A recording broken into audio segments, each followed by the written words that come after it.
Le président de la République a chargé le Premier ministre de trouver nouveaux alliés à l'Assemblée.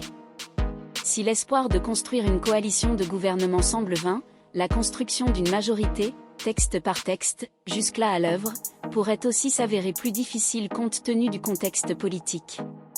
La majorité présidentielle est perdue, groggy, selon les mots d'un député. On est embarqué dans une histoire dont on n'a pas les commandes, soupire-t-il. On découvre les événements et la stratégie au fur et à mesure qu'elles se déroulent. On n'est associé à rien. Même au sein du gouvernement, l'inquiétude règne. On l'a pris comme les manches. Je ne sais pas où on va, confie à France Télévisions un ministre de premier plan. Le déclenchement du 49.3 pour adopter la réforme des retraites a suscité la colère de l'opinion publique et remobilisé les opposants au texte, qui ont de nouveau défilé massivement dans les rues, jeudi 23 mars. Des violences ont ponctué les cortèges dans plusieurs villes, notamment à Paris, rappelant celles observées lors du mouvement des Gilets jaunes. Emmanuel Macron cherche à sauver sa base électorale mais aussi sa majorité alternative, qui explose comme un puzzle, analyse le politologue Benjamin Morel. Nous n'en sommes pas au stade d'élargir la majorité mais plutôt de la sauver. C'est pourtant la mission que le président de la République a confiée à son Premier ministre, lors de son allocution mercredi. Le mandat que j'ai donné est de continuer à élargir cette majorité autant que possible, a déclaré Emmanuel Macron, ajoutant « J'espère qu'elle réussira ». Ce n'est pas la partie que j'ai le mieux comprise de son entretien, soupire un élu macroniste. Les LR ne veulent pas de coalition, bien sûr qu'il a chargé Elisabeth Borne de construire une coalition.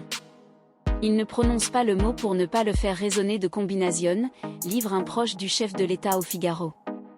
Le mot italien désigne une manière habituelle de gouverner dans la botte, où les alliances se font et se défont, au prix d'une grande instabilité politique. Mais avec qui construire une coalition ? La réponse à cette question fait défaut. Le premier réflexe est de se tourner vers LR, majoritairement favorable à la réforme des retraites. Des personnalités comme Rachida Dati ou Jean-François Copé plaident également pour un contrat de gouvernement avec l'exécutif. Mais l'état-major du parti, qui sortait profondément divisé de cette séquence de retraite, a immédiatement fermé la porte. Un contrat de coalition se construit autour d'un projet et, le temps d'écrire le projet, ça s'appelle au lendemain de la présidentielle ou des législatives, a tranché le président du Sénat, Gérard Larcher, mercredi sur LCI. D'autant qu'un contrat avec les seuls députés LR irait à l'encontre de l'essence même du macronisme, souvent résumé par ni droite ni gauche. L'aile droite de la majorité est donc favorable à ce rapprochement, mais pas l'aile gauche.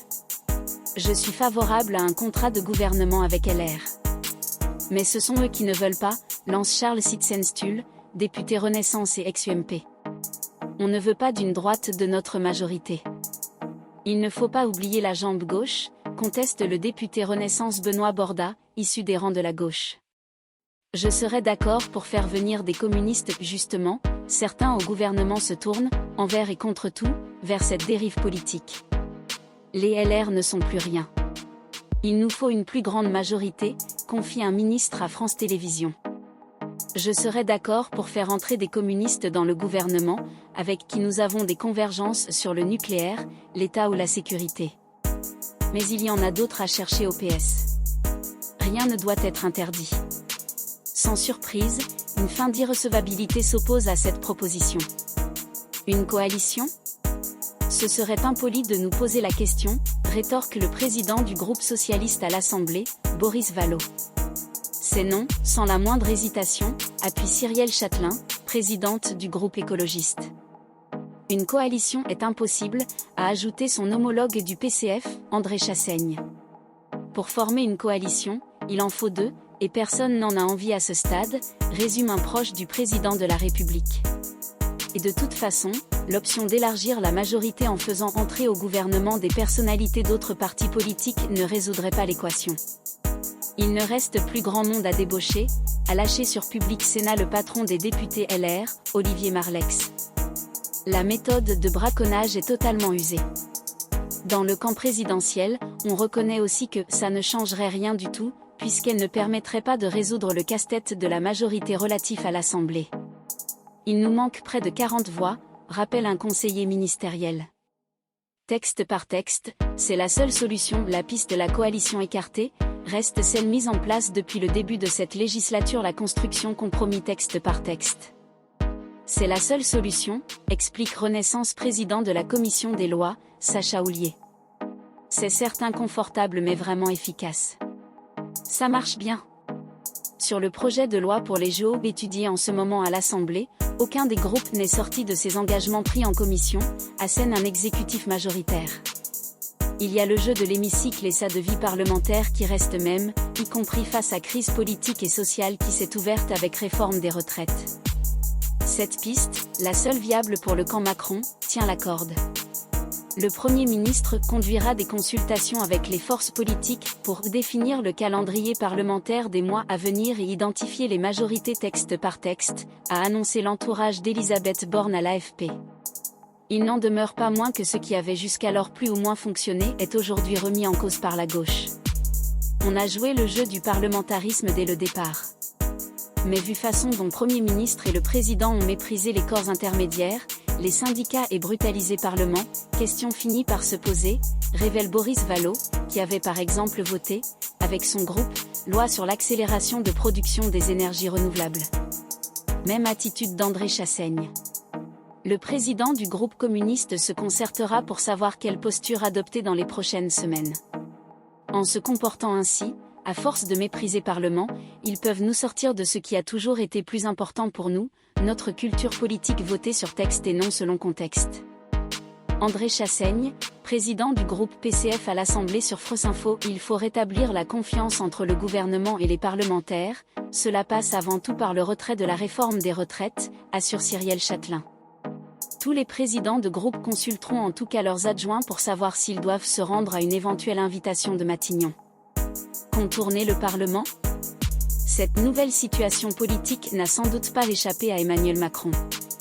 Le président de la République a ainsi demandé à son chef gouvernement, construire un programme législatif, un programme gouvernement avoir à la fois moins texte-loi, des textes courts, plus clairs, pour aussi changer les choses nos compatriotes de manière tangible. Le locataire de l'Élysée a également prévenu que tout ne passe pas par la loi et que on passe trop par la loi dans notre République. Une manière implicite d'admettre difficulté d'élargir la majorité et nécessité de trouver d'autres voies. Certains parlementaires y voient avant tout une volonté de gouverner par décret, et donc de contourner le Parlement, ce qui éviterait d'avoir à négocier avec l'opposition. Si on fait ça, il est mort, la VE République est morte, s'alarme un élu de la majorité. La gauche se rebelle. Aujourd'hui, qui est l'antiparlementarisme ? Boris Vallaud, président du groupe PS à l'Assemblée sur France Info, Cyrielle Châtelain dénonce le risque de la délégitimation des institutions. Certains sujets relèvent cependant du domaine réservé de la loi et devront donc passer par la case du Parlement. C'est le cas du projet de loi sur l'immigration, qui ne sera cependant pas examiné tel quel.